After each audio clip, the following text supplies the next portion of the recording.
Welcome to another episode of the House Huddle Podcast. Here are your hosts, Rob Schwartz and Justin Onayemi, two Bears fans who decided talking into a microphone was better than shouting at their television.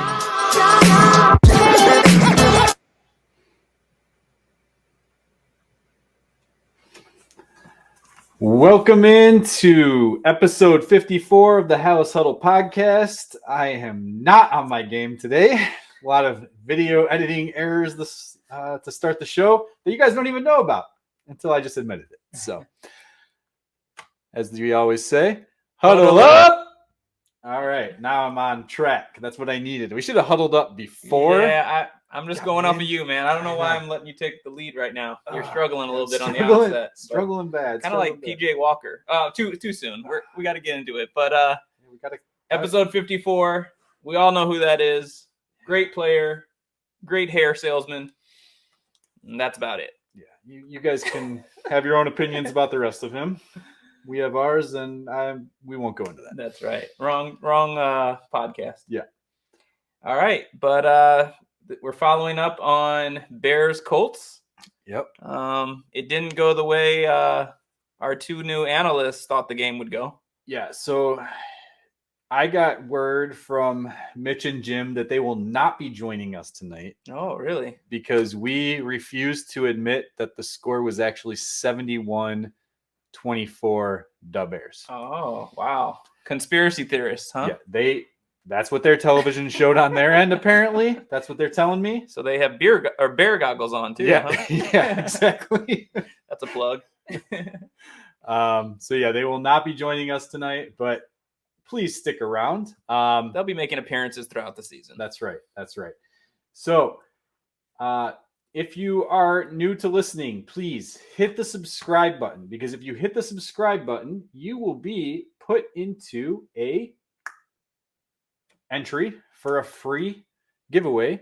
Any Chicago Bears jersey within the same price range of your choice. So it doesn't matter what player. I know the graphic is showing Justin Fields. I know in the past we specifically said Justin Fields, but as we were talking, a lot of people probably already have a Justin Fields jersey. So maybe they want to get a 1-2 punch and get DJ Moore. There you go. Maybe they want a Tyson Bagent. Well, that might be a good one to get. That's right. But I was just about to say, like, if you were watching the game yesterday to see whose jersey you wanted to wear, you're not getting any of the starters. That's right.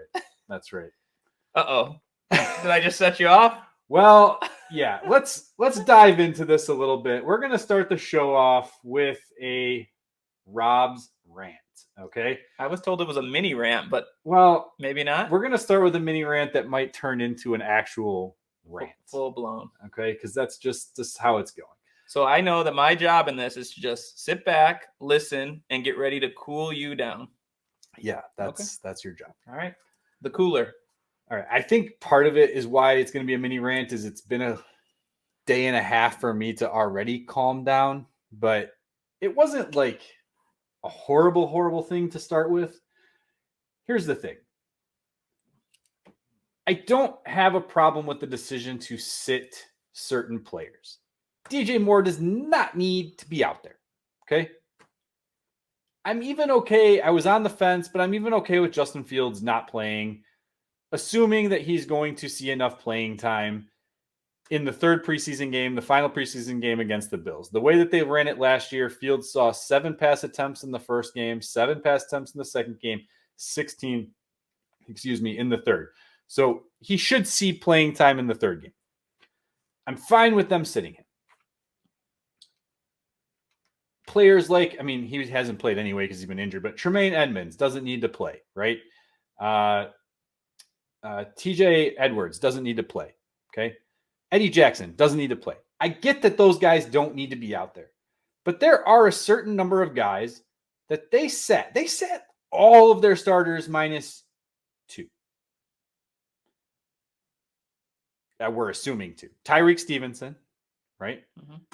And why am I blanking on the second one? I don't know if you're counting Jack Sanborn. Because he's maybe yes, kind that of was the other one that I was thinking of, was Jack Sanborn. I was trying to count him up for this purpose. But because technically he's a starter. He's probably not going to see more than 15 to 20% of snaps being the Sam. But He's technically a starter.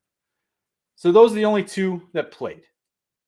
What I have a problem with, and maybe if the first game went a different way, the first game was fantastic. The efficiency that we saw from Justin Fields in that offense, right? Okay, I'm not even going to say Justin Fields because people are saying, Justin Fields only -9 air yards, blah, blah, blah. Packers fans, shut up. Okay, here's what happened. 2 screen passes that we have never seen in our lifetime went for touchdowns of 62 and 56 yards.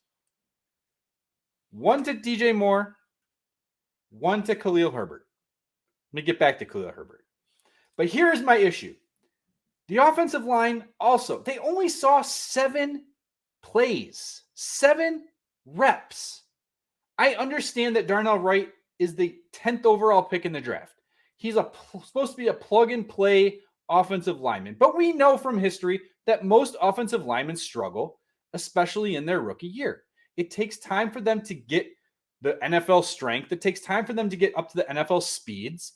It takes time for them to get used to the massive amount of arm movements and hand fighting that happens at this level that you don't see at the collegiate level because most of those guys only have 1, maybe 2 moves at most.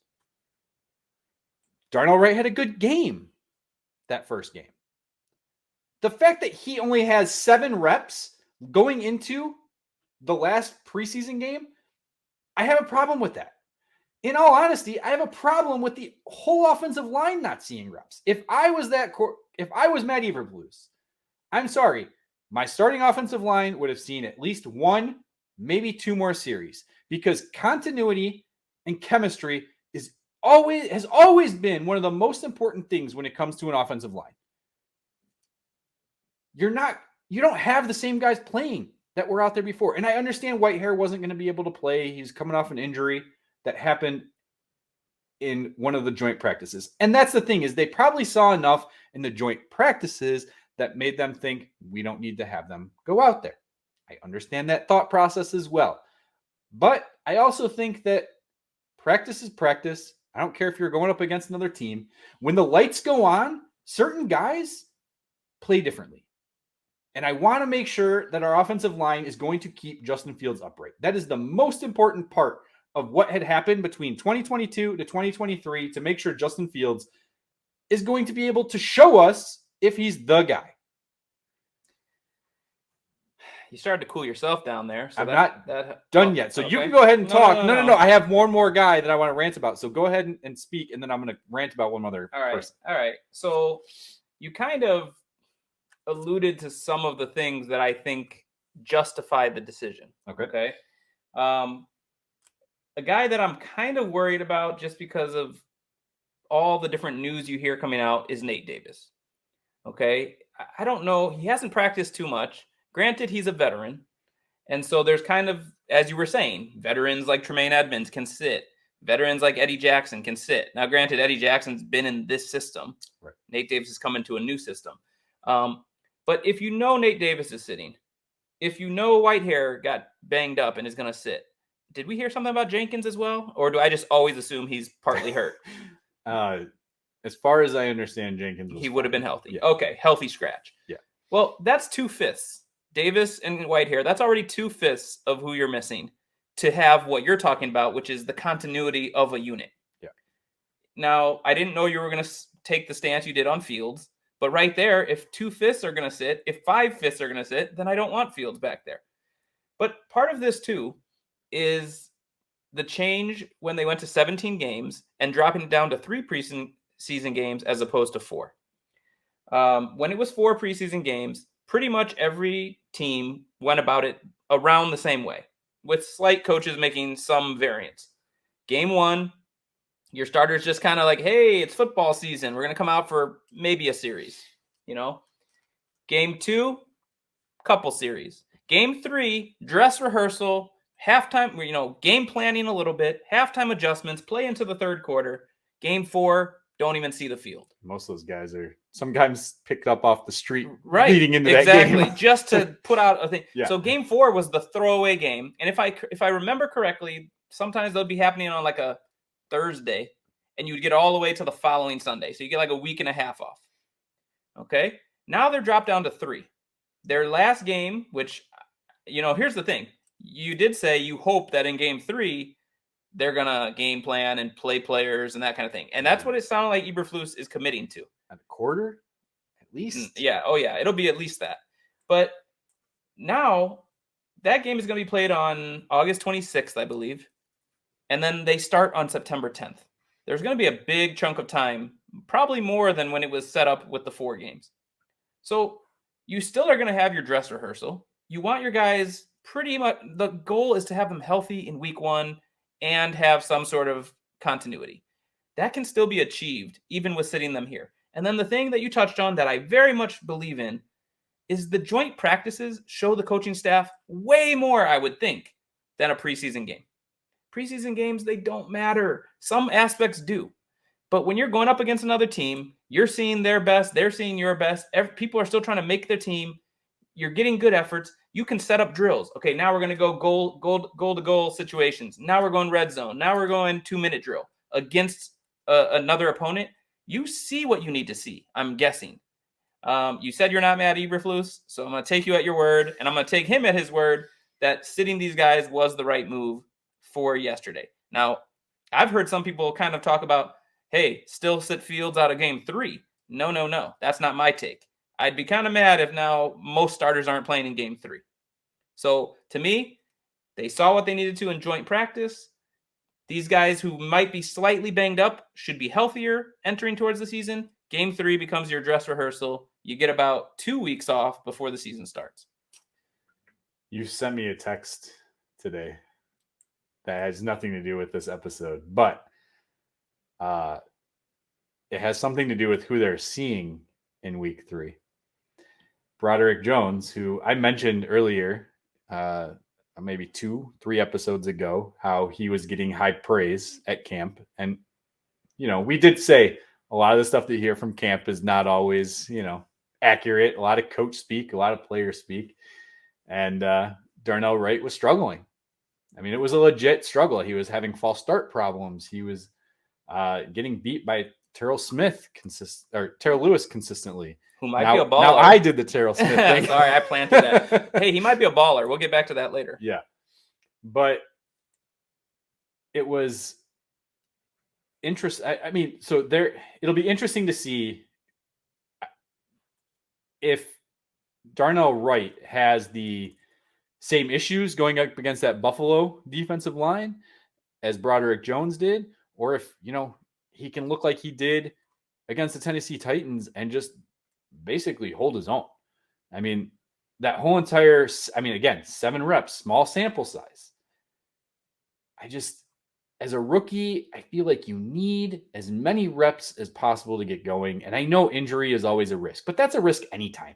We got guys who trip over gym bags and can't play again. We have guys who get in motorcycle accidents and can't play again. Like, these things happen anytime and anywhere. I am a little concerned that your 10th round rookie draft pick, who was struggling in camp, even though he had 7 good reps, and actually more like 6 of those 7 good reps, is now not on the field, getting as many reps as possible. Which would have been what? 7, 10? Sure. That's another 7 to 10 reps, though. But you don't think he got 7, 10, or double that or triple that in the joint practices? I want both.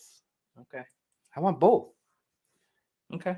I mean, I know this is a new NFL, but let's talk about, like, what did the Colts two-a-days that these guys used to do. Did the Colts run their first string defense? No, I don't think so. No. None of them, I don't believe. A lot of teams. I'd be more worried as a Colts fan. They name Richardson the starter, and he sits game 2. Sure, but not every he played team, like 13 college games. Not every team followed suit, and I think part of that is because they had the joint practices together that they didn't play each other's first string against one another. But so it was but I'm saying it's a common thought process, just like in the old system. People know if you're lined up to play someone game 4 of the preseason, it's like guys you're signing off the street just to field the roster. Sure. It's not like one team did that and the other team's like, nope, this is our game. We're going all in. Our starters are going. There was like a system to it. And I think most teams sat players second game. So then why are you playing Tyreek Stevenson? Does he not need That's the how reps? much that's how much they don't want to see Vildor. No, I mean, I was kind of wondering because, like you said, it was everyone but 2. Yeah. So I can't speak And to I that. get the Sanborn but, playing like, part. Because actually, the real Terrell Smith, I actually mean it this time. He wasn't out there, right? No, I think he's still dealing with his injury. So that's part of why you might play a Tyreek Stevenson. Like, maybe they don't have as much depth at that position. I mean, they got guys, but Yeah. let's talk about a guy that I also think needs reps. And this is a meatball take right now. Khalil Herbert. Okay, Khalil Herbert looked really good in that first game. Okay, obviously he got his 56-yard screen pass touchdown. His runs, I think, were all positive except for one. Might have been for no gain or maybe a yard. There was the very first play that I absolutely loved. We talked about it. The little pass to the flat to Kari Blasingame. Just a good, let's get the ball out, get Justin Fields some rhythm, get a completion, get his confidence going. It was fantastic. But then you go back and you watch Khalil Herbert block on that play. And it scares the fucking shit out of me. Because we've had issues with him blocking before. We've talked about it. How much can he improve in the offseason? Well, his little chip block didn't matter in the play, but it was bad. Okay. So something he had a weakness of going into the offseason. He comes back and shows you in preseason game 1, maybe he hasn't made the improvements he should. He ain't going to show you it in preseason game 2. That's true. You know, I mean, you're not going to improve in 6 days. So in week 6 of the season, if he misses a block and Fields gets blown up, I'm not going to be like, hey, he should have played that Colts game. That's when he would have learned it. I prefaced this that it was a meatball take, didn't I? I think we need another graphic when it's going to be a meatball take. Okay. No, you're right. So I think we can move on because, again, putting him out there with, I mean, how ridiculous is it that they put 2 defensive starters out there? Right. Instead, I mean, what if Herbert was the only starter on offense? Sure, I get it. Kind of pointless to have that. It didn't make any sense. Now, that being said, and I like the idea of getting somebody else some reps that I'm sure we're going to talk about. Yeah, we'll definitely talk about him. But, you know, I'm watching the defense right away. You see Dexter. Yeah. Get off the ball. And I'm thinking, oh, like, that's going to be a starter soon. Yeah. You know, Pickens, that might be a starter soon. Okay. So, like, I felt better about watching those guys play. So should we go right into just the game or, like, the big takeaway? Because I think there's a big story that came out of this game. Okay. Yeah, I guess I'm curious where you're going with that. I think I know where you're going with that. And if it is where you're going with it, I feel like I need to put another graphic on the screen. Maybe. Okay. So, well, how about this then? We'll talk about the big story, and then maybe we just talk about individual players we liked. We won't do as much breakdown of, like, the actual game. Yeah. This happened on third down. This happened on of the third drive, all that kind of stuff. I have some generic notes. Okay. And obviously specifics, but we won't go into that. All right. So you had your Rob's rant. It was less mini. It was probably a full-on rant. I got a little heated as we went on. That was a full-on rant. And I said I had a mini this just in. Yeah. I think it is kind of mini. Okay. All right. But my this just in has to do with PJ Walker and how in 2 preseason games he's shown us next to nothing. And in camp, he has shown next to nothing. And then you have Tyson Bagent come on, undrafted free agent, and he's showing things. He's showing composure. He's showing the ability to get the team up to the line and run plays and have timing on his throws. And he came in early in this game yesterday against the Colts. He was going up against their 2s, maybe some of their 3s, but basically the same type of defense PJ Walker was going against. PJ Walker tripping on himself, throwing bad passes behind receivers, taking sacks when there's wide open outlets. Then he does throw the ball accurately, and ESB stone hands it, which I have. Okay, we're coming back to that. But let me stick to PJ Walker. I was excited when they signed him. I was too. Okay. I said it on this show. I've said it off air. I was excited. But then now yesterday watching and then thinking about how camp has gone, I had to pause and ask myself, what was I excited about? Or what have Bears fans who have been excited, which I think is a good number of us, what were we excited about? We were excited that somebody who had some experience starting in like an emergency type of situation and some success was coming to the team. Strong arm, mobile, can maybe mimic kind of a little bit of what Fields runs if, God forbid, you need him for 2-3 games. Sure. Okay, let's put something out there. And we hate to talk injuries on this show. If Fields is injured and misses 10 games, it's not going to be good for Bears. It'll be good for 2024. It'll be good for their draft pick. 2 top 10 draft picks. It'll be good for their draft pick. That's the only thing it'll be good for. Sure. And I don't care who the number 2, based on what I see right now, is in that scenario. But if you're looking for just a spot type of guy, right now, what we're seeing out of Bagent is far more impressive than what we've seen out of PJ Walker. Mm-hmm. And so let's look into PJ Walker's story a little bit more. Because I think people's gut instinct would be, well, how can you say that a undrafted free agent from a small Division II school can step in and be the number 2? Because that's where this storyline is going right now, if you ask me. Because Peterman's guy, he's a guy. And maybe he's one of those guys who's better almost in the room, kind of a coach, player coach type of guy, knows the system a little better. Like a Simeon. Right. Similar to Trevor Simeon. But when you talk about the guy who might have to come in a few drives in a game, I would put Bagent ahead of PJ Walker.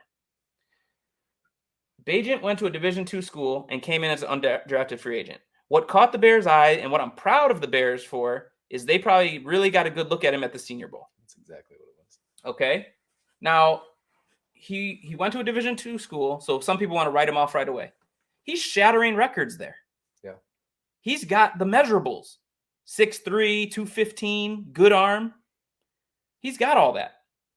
PJ Walker, let's go into his story. Undrafted free agent, signed by the Colts of all teams, who they just played. Sat on their practice squad for 3 years, ends up in the XFL.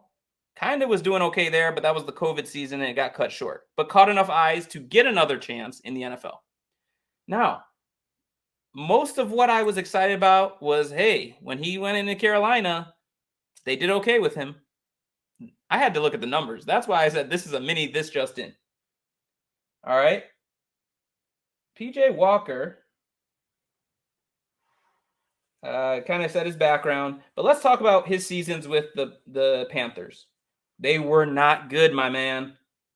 So in his first 2 seasons with the Panthers, which is 2020 and 2021, he played 9 games. 2 of those were starts. Their record was 2-0 in 2 games he started. Now, I can't tell you what games they were. I certainly wasn't watching them. Here are his numbers. I combined the 2 seasons. 55.7% completion rating. Now, tell me, is that a good completion rating? Oh, it's fantastic. Okay, sarcasm. Okay, we'll go with sarcasm. That's not good. Where's my threshold? Now, he was coming in as a backup. Sure. Okay, so you're already assuming a backup's probably replacement level or below, right? Mm-hmm. But this looks below to me. 55.7, not so great. Now, 730 yards in 9 games. I didn't do the math, but what is that? I don't want to do the math right now, to be honest. But that's okay. He averaged 6.0 yards per attempt. That's whatever. 2 touchdowns, 8 interceptions, 4 fumbles, 1 of which was lost. So remember, we talked when we were comparing Josh Allen to Fields, we said anytime you fumble, it's a potential turnover. So 2 touchdowns to 12 potential turnovers in 9 games. That's not good. The fact that their record was a winning record in that time, clearly it wasn't because of his performance. Okay, but those were the years that he was just kind of thrown in spotty. Last year, 6 games, 5 starts. Mm-hmm. They went 2-3 in his starts. Now, his completion percentage was a little better at 59%. His yardage was up because he had 731 yards in 6 games compared to 730 in 9. So that was up. Now his yards per attempt is 6.9. 3 touchdowns, 3 picks. No fumbles. So basically, I'm just describing he made it to replacement level. Sure. But now he's in a new system, clearly not picking it up. I mean, I'm assuming that's part of the problem. And Bagent is. Yeah. So I really want to know what the Bears are going to do. Because I'm very impressed with Ryan Poles. I'm impressed that he came into this situation, clearly had a plan, was okay making some unpopular decisions in terms of trading away guys the likes of Khalil Mack and Roquan Smith when he couldn't lock up a deal. I don't even know if he wanted to. We've kind of been over that. Yeah. He cleaned house the way he wanted to do it. He's clearly got a plan. He's finding players like Terrell Lewis. He's finding undrafted free agents, whether that be Sanborn, whether that be Bagent. He believes there's a system. Now, here's what I'm saying is I'm curious what they're going to do. He says, win the North and never give it back. Does PJ Walker get you closer to winning the North? I don't think so. No. I'm not saying Bagent does either. But when you say never give it back, you're talking about consistently getting youthful players with potential and then getting the most out of that potential. PJ Walker, undrafted free agent, ended up in the XFL, now 28, 29 years old. He's a guy. He's not far off from being just a guy like Peterman or Simeon, just a guy. You might have something here. And at the end of the day, this season, he's probably just a guy too. But 2-3 years down the line, what might you have?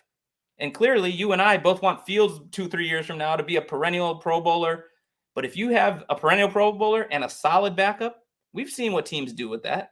You start shipping that guy. Now you got a trade chip. Yep. Or now you know you're good even if your guy goes down for a game or 2 or 3. Right. But I'm curious, will the Bears have that train of thinking? Or will they say, well, we owe $2 million to Walker and, risk putting Bagent on the practice squad? Because I think he's shown enough that some team might scoop him. Oh, yeah, for sure. And then you might regret that. For sure. So when we go talk later in the show, because I think we need to come up on a break here in a second. Yeah. There are some other play. I'm very curious, and we're going to do a separate episode about the 53-man roster. But there's going to be some interesting cuts that are going to show how the Bears are approaching not just this season, but their future going forward. And I think this is a big one. So I don't want to take a break right now because I want to hear your take on Bagent and Walker and all that. Yeah, before I get to that, so you touched on the 53-man roster episode. We're going to try to squeeze that one in. So the NFL changed their rules this year. Before, there used to be multiple cut-down days. Teams would go from 90 down to 85, then 85 down to, I think, it might have just been 80. It might have been somewhere in the 70s, and then down to 53. This year, they don't have to go down to 53 until it's just one cut down day, and it's the 29th of August. And like you said, if they're playing on the 26th, it only gives them 3 days to make that decision. We will hopefully record in between there, and we will give who we think will be on the 53-man roster, and then we'll see how well we did. Well, I'll say this, and I'm saying this to you for the first time, but I want to do a caveat on that episode. I think we should be, maybe we're doing two things. Maybe we're predicting what the 53-man roster will be, and also saying what we think it should be, because that's not necessarily the same thing. Sure. There's going to be some interesting cuts where I have a strong feeling one way, but also an inkling that it might not go that way. Yeah. And we'll talk a little bit about that even in this episode, I think. So what is your take on Bagent, though? I mean, he's done everything that you want to see. I mean, like you said, he was poised. He was staying in the pocket even when there was pressure. He was throwing the ball, nice tight spirals, putting it where the receiver would be right, was able to catch, maybe gain a couple extra yards. The run to score the touchdown, like that decision, I was totally fine with that one at that point. So clearly he's showing some mobility. Is he anything like Justin Fields? Not really, but I don't care. Like, you can tone your offense a different way if your backup has to come in. And we're seeing it because they're able to make the plays now. Right. And you have to do that. Yeah. So as excited as I was until you just gave me all the actual backgrounds on PJ Walker here, I think it was just he's a guy who could mimic the Justin Fields play style. Right. And really, it doesn't necessarily need to be that way. And when you made that signing, you still didn't know what your future would hold in terms of getting a guy like Bagent. Correct. So now it's going to come down to, do you keep PJ Walker or do you keep Peterman? Because I think you have to keep Bagent because you've seen enough where he's at least that developmental guy. And we've seen enough of guys come in the late rounds. UDFAs at quarterback don't usually happen that often, but it does. Brock Purdy was one pick away from being UDFA. Correct. He was the last damn pick of the, or was he second to last? No, he was Mr. Irrelevant. He was Mr. Irrelevant. He's the last pick. Yeah. That's the same thing. Yeah, exactly. If they don't pick him, 20 minutes later, he'll be on the phone and he'd be a UDFA. Tom Brady was a 6th-round pick. So you heard it here first, guys. Bagent is Tom Brady. No, that's not what we're saying. But you find guys at all different ways. You find Kurt Warner was bagging groceries, right? That's right. So, but once you see a little glimpse, it's worth it to see where it goes. Especially, and that's the thing. If PJ Walker was also playing solid, I wouldn't be, banging the drum saying Bagent should be your number 2. Yeah, but he's not. No, even Nathan Peterman's outplaying him. Yeah, and that guy loves to throw interceptions. So that's right. All right, should we take a break and then come back and just talk about some key players? Yeah, let's take a break. Enjoy these ads as we go. Make sure to hit the like button, hit the subscribe button, get entered in for that jersey giveaway. Leave comments. We love comments. I try to get to those every 24 to 48 hours. So leave comments. If you don't like the show, leave a comment. Tell us what you want to hear. Maybe there's something that you're missing from other podcasts out there. Tell us you want to hear those things. We'll work it into ours. I just have one quick recommendation. I would not get a PJ Walker jersey. Yeah, don't do that. Is there any good number 15s? Was Kurt Kittner. I think he was 15. That's not who I was thinking of. I was thinking Jim Miller. Is Jim Miller 15? Yeah, he was. All right, there you go. Just put Miller on the back of it. You're good. All right. Nick Miller? Yeah. Julius Pepperwood. All right. Enjoy these ads. Breaks.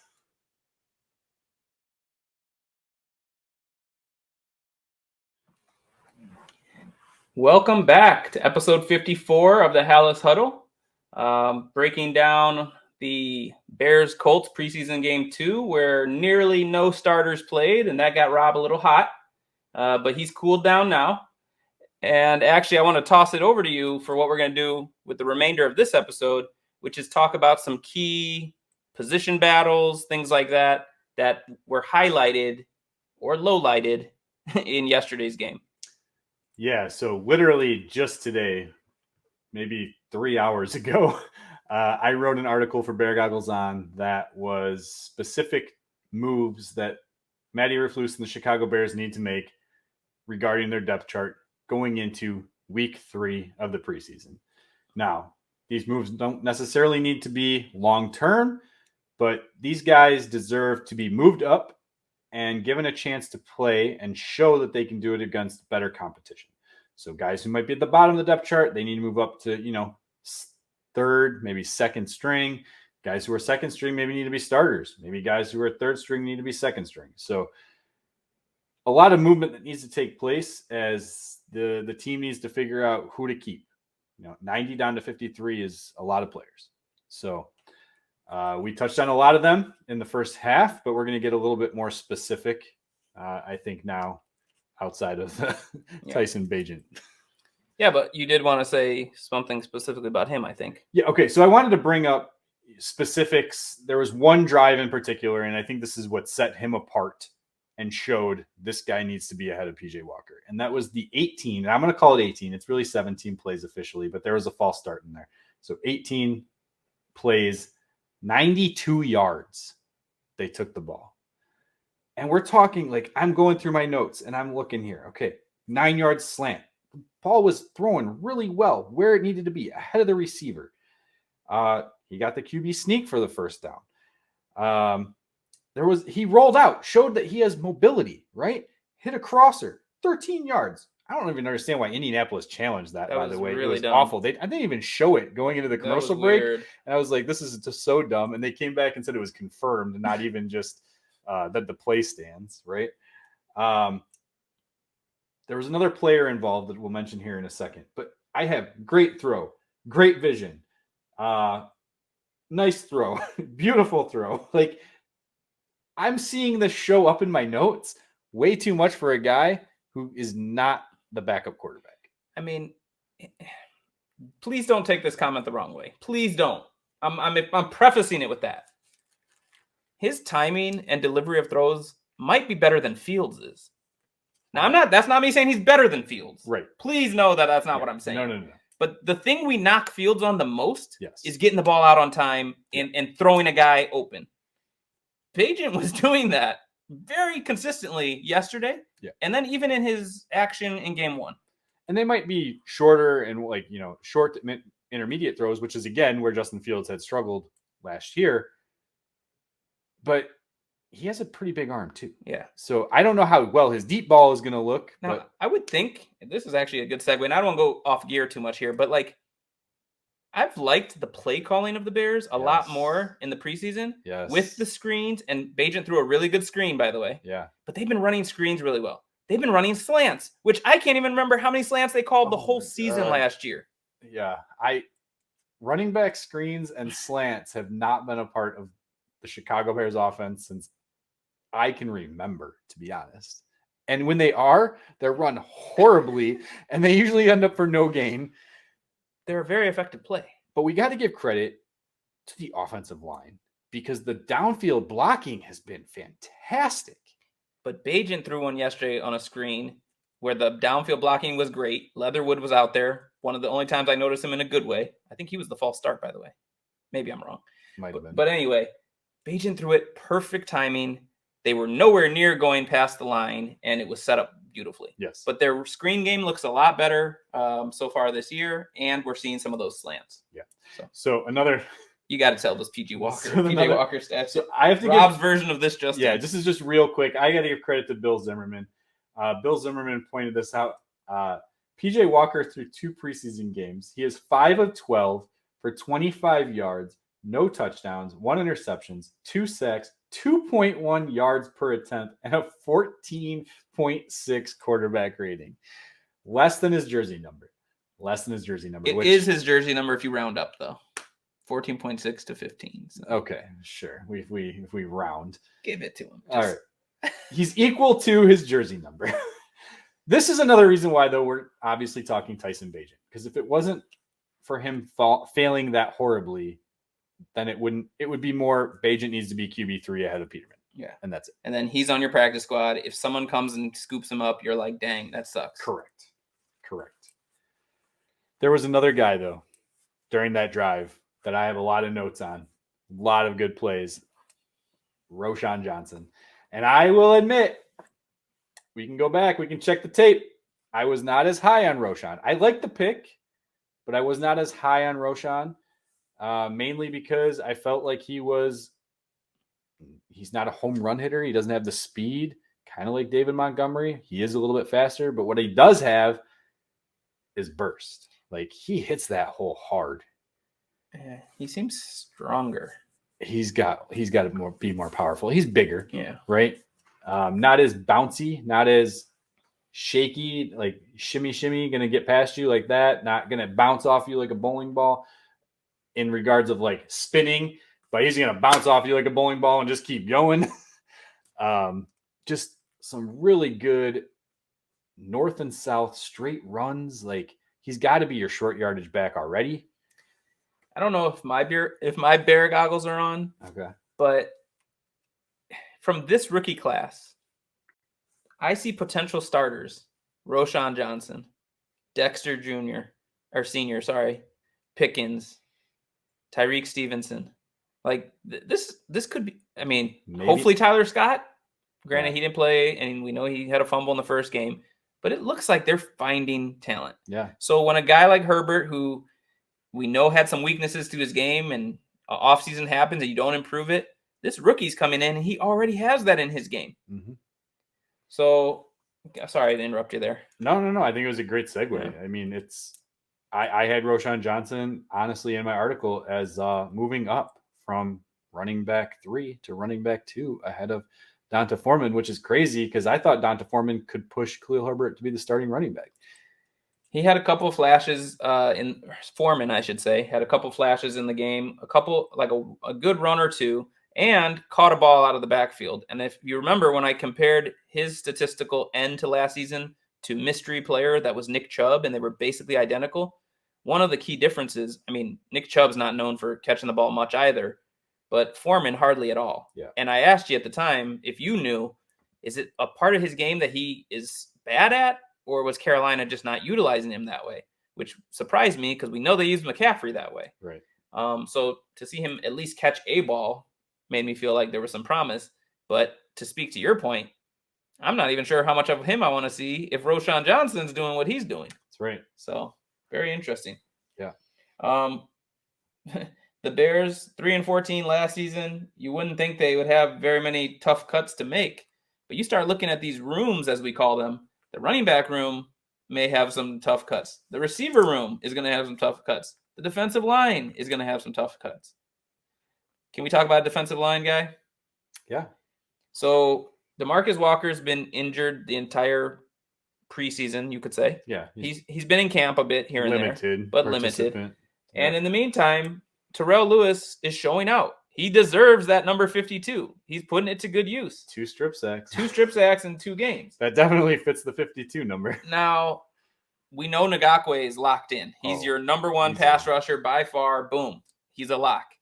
You would assume Walker is kind of like your number 2. Mm-hmm. But with him not playing, with him having injuries, the guy I would next want to put up there is Terrell Lewis. Okay? Now, Walker is still in the plans. So that's 3 defensive ends. How many are you going to carry? 4? Maybe 5? Now, Gipson was on like defensive end number 12 or something like that on the depth chart and had a great game in preseason 1. Yesterday, didn't notice him as much. No. But Dominique Robinson, I did notice him not get contained again on a play that even Jack Sanborn took a bad route, and they both looked kind of foolish on a run. The run defense was not very good. And Green, who was a free agent signing, hasn't stood out in positive ways, jumped off sides yesterday. So, again, I want to ask, what kind of cuts are the Bears willing to make? Is Dominique Robinson on the hot seat, or because he's your draft pick who you were excited about, does he get that opportunity? Because I don't know that he's earned it.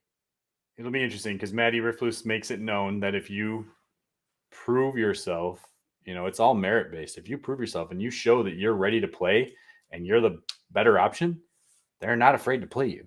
We saw how many rookies played last year, and I know part of that was out of need, out of necessity because of all the cuts and trades that they made.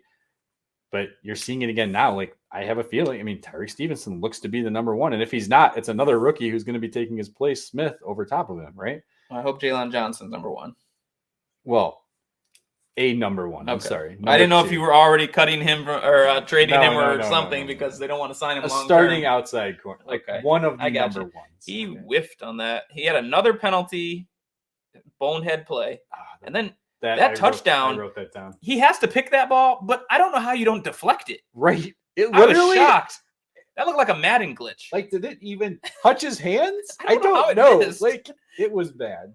And that's twice now. Yeah, he's had he's had interceptions that he should have not had interceptions that he should have had. I think his first interception in college came in his junior year. Now, I don't know how much he played freshman and sophomore year, but that stuck out to me. And then now we've seen him miss 2 opportunities. He's And clearly they want ball hawks. He's clearly a ball hawk. Yeah. And I do give him credit, though. He said, look, I got to be better. I'm going to hit the jugs after every practice. Is that a... Never mind. All right. No, that's not that. I've already sworn. It's not a strip club. Yeah, so Tyreek, I don't know. I think Dominique Robinson makes the team. But Why? And who gets cut because of that? I think Trevis Gipson gets cut because of it. Are you okay with that? No, I'm not. And why would Poles be okay with that? Who has shown more? Who gets you closer to winning the North? Because Trevis Gipson isn't his guy. And Trevis Gipson has kind of looked good, obviously, against Tennessee. And he's got one more game to showcase himself. But he kind of, he wasn't able to stack that. He had 3 assist tackles in this game. No solos. Never really got pressure. I thought he had 1 pressure. I could be wrong. And I thought he did okay against the run. He did. He contained. I got to give him credit there, right? He wasn't caught out of position. He is, I think, better suited as an outside linebacker than he is a down defensive end. But he's showing growth. And I would keep him. But the fact that they put him all the way back And I know maybe Did it's he a do statement. something that we don't know about? Maybe. Okay. Teven Jenkins situation, right? But like he could have been put back there just to make a statement. But I don't want cuts to come down to our guy versus not our guy. I want it to come down to ability, potential. right. Like if I'm keeping only 4, it's Yannick, it's Walker, it's Lewis, and it's probably Gipson for me. But I could see them taking Dominique Robinson. This is where we're going to go with our 53 man, right? And then if they keep 5, like, are you keeping Walker? Are you keeping Green? Like, to me, Green's done nothing, and he's on a 1 year. Just get rid of him. Mm-hmm. Okay. Now, I want to bring up another position, if you don't mind. Yeah. Receiver. Okay. Now, I heard Velus did okay in joint practices. Now, that's a guy you really wanted to see play, right? And he's just out there in a T-shirt or whatever. I guess he got, I don't know. I'm very tired of hearing that you need to keep Equinemius St. Brown because he's such a great blocker. Justin Rant. Should he be? You did a this just Rob, and now I'm getting a Justin's rant. He's a really good blocker. Well, guess what? He plays wide receiver and he can't catch. That's a problem. And to think that you're going to keep him, assuming they're keeping 6 wide receivers, sounds about right. No more than 7. And already, like, if they don't know what to do with the quarterback and end up having to keep an extra guy, that has to come out from somewhere else. Yeah. So it's not, because we keep saying, well, maybe you keep a 5th end. Maybe you keep a 7th receiver. Maybe you keep a 3rd quarterback. The Bears aren't allowed to have 57 on their 53. Okay. Jack Sanborn. Exactly. So I don't want your 6th receiver to be a good blocker who can't catch. Yeah. When you have to figure out what's Velus. And I'll put Dante Pettis kind of in a similar situation as ESB. Because Pettis isn't showing a whole lot. Yeah, he can fair catch a punt or catch it, run around, and end up 1 yard behind where he caught the ball. That's still better than Velus at this point. That's still better than Velus. But you got Fountain out there making plays. Another guy that's in my article. You got Ford showing something at least. Yeah, he's got flashes. So are the Bears going to make these cuts? Like, I just want to see what their train of thinking is. It's going to be a lot harder this year than it was last year. A lot harder this year. It is going to be a lot harder this year. But here's the thing. I agree with you. The division's out there to win. Fountain needs to see some reps with at least the 2nd string, right? Like, get him out there with better competition. I mean, he's been dealt with injuries, and he's a Ryan Poles. He was in Kansas City in 2021 when Poles was there. So, like, there's a connection there.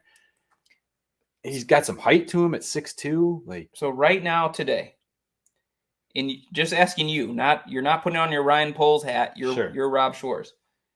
Is ESB safely on the roster, absolute cut, or on the bubble?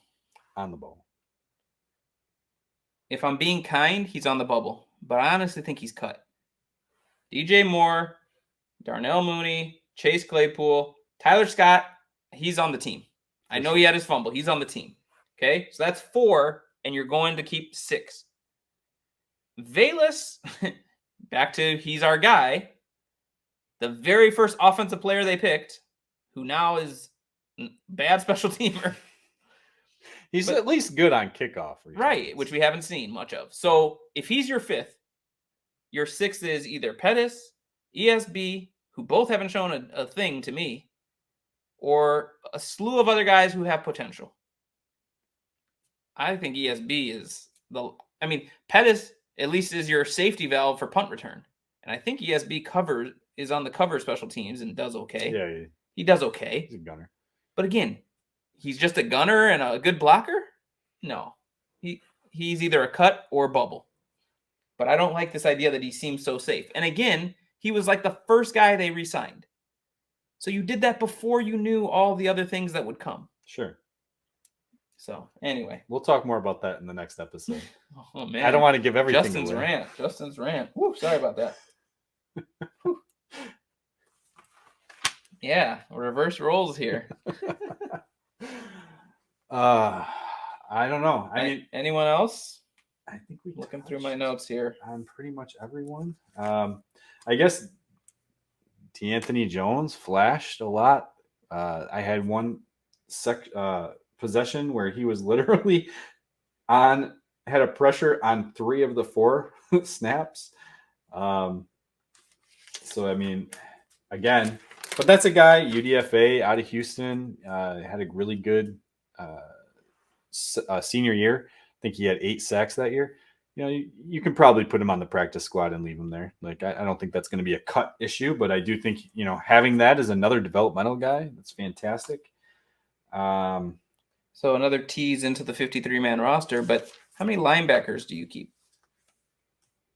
I mean, because they're starting to have some depth there as well. No more than signed Mykal Walker, and only if one of those guys is like a special teams guy, right? Okay, they're gonna have a lot of interesting decisions to make. Yeah, no. So I mean, for me, just to recap, the guys that stood out for me were Gervon Dexter, seeing him at least get off the ball faster than we've seen in the past. Zach Pickens, Tyreek Stevenson, even though he had some bad plays, he still flashed. Obviously, Tyson Bagent. Did I say Roschon already? Roschon. Daurice Fountain. Yeah. Travis Bell again. I saw a few things. But anyway, I got to say one more guy. And it's kind of neither here nor there, but I've bashed him in the past. I made sure to mention that I think he should have competition. But Santos has looked good all preseason. Granted, it's in a dome yesterday, but hit a 50-yarder, and it had a little distance on it. It would have been good from 55, let's say, which I think in the past he was fairly accurate inside of 50 and couldn't really extend beyond that. So, So far, so good with him. I just had to say that because I've definitely bashed him in the past. Oh, I've bashed him too. I honestly can't stand the fact that he has no leg, but maybe, when you hit 38 or 40, however how old he is, I have no idea. He's got to be up there, at least in his mid to late 30s. I'm checking. You get 31. Okay. Wow, he's a lot younger in kicker than I thought. years, though. No, a lot younger than I thought. I feel like he's did bring in competition though, and then I haven't seen that guy kick at all. Oh, he's gone. Oh, okay, they cut him. Yeah, okay. He was a local kid. He's gone. Okay, Smythe or something like that. SZ something or no? Yeah. Where did he play? Kansas? I don't know, but he's local. Okay. Anyway, he is gone, and one of the first cuts that I think they made actually. It bothers me when you look at how many missed 50-yard attempts he has. And honestly, it bothers me how many times I feel like teams, not just the Bears, have had to go for it or punt because they didn't feel comfortable with him kicking the ball. And that was one reason why I thought, and I think Jacksonville made a good move here, was getting McManus, who left Denver. Now, how much of that was the air there, right? And we bash Santos or the Bears, kind of both, on times where it's like you didn't even attempt a kick that was in range. But knowing Soldier Field and how it plays, that can also be a factor at times. So you bring up a guy like McManus, certainly playing in Denver is a factor in his benefit. Yeah, isn't both kicking records out of Denver? I believe so. Another position to kind of be on the lookout for could be O-line. Oh, O-line. There's some interesting decisions there as well. Here's the thing. I think their backup offensive tackle on the left, their backup left tackle isn't on the team right now. Interesting. And I wonder sometimes what they're going to do on the interior with backups. And a guy they brought in, I guess you could say he's their guy because he's one of the key free agents from last year. You know who I'm talking about. Plays centering guard, couldn't snap for Patrick? Patrick, thank you. Yeah. What's his role? I have Doug Kramer ahead of him in my article. Right. And so is he your guard or is Leatherwood? Like, there are some interesting... Give me Leatherwood. Okay. So we're going to have an interesting episode next week where we talk through a lot of these things. This is and maybe game 3 of the preseason will dictate some of our thoughts. Sure. I think ESB catches 8 balls and takes 2 of them to the house. Yeah, I changed my mind. Just a precursor on what's going to happen is that first 10-15 minutes is probably going to be just a recap of the game, and it's going to be real quick. And then we're going to dive into the 53-man roster because we don't have a lot of time, and we have day jobs. We don't have a lot of time to dive into that 53-man roster on Sunday, Monday, to Right, leading up to that cut day. But we're going to be simultaneously saying what we think the Bears will do and what we want them to do. Yeah. And hopefully it's pretty similar, but might be a couple of key differences. We'll see. All right. That's all I got. Nice job, Rob. Thanks for cooling me down. Yeah. I know you're not in that position very often, but thank you. You did the trick. I think, I don't know. It was a little weird. And you brought the numbers and crunching the data. It was a little weird. I think we're just going to have to get back to our regular. All right. Fair enough. All right, man. Take it easy, everyone. Hey, hit the subscribe button, hit the like button, leave comments. You could win a PJ Walker jersey. There we go. Bear down, baby. Bear down.